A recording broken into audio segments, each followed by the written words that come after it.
একটা ছোট ভুল আর বদলে গেল দুই বন্ধুর পুরো জীবন।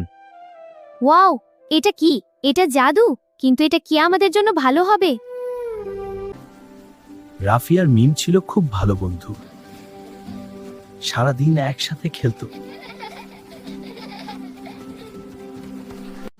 একদিন তারা একটা রহস্যময় বক্স পেল গাছের নিচে।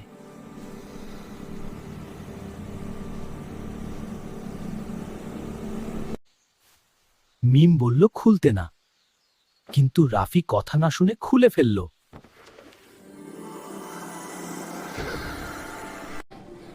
হঠাৎ সবকিছু অদৃশ্য হয়ে গেল।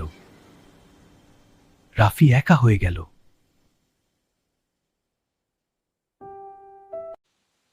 ভুল বুঝতে পেরে রাফি ক্ষমা চাইল আর বন্ধুত্ব ফিরে পেল।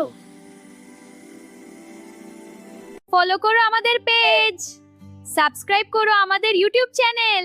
ভিডিও ভালো লাগলে লাইক দিও, নতুন ভিডিও মিস করতে না চাও বেল আইকন ক্লিক করো।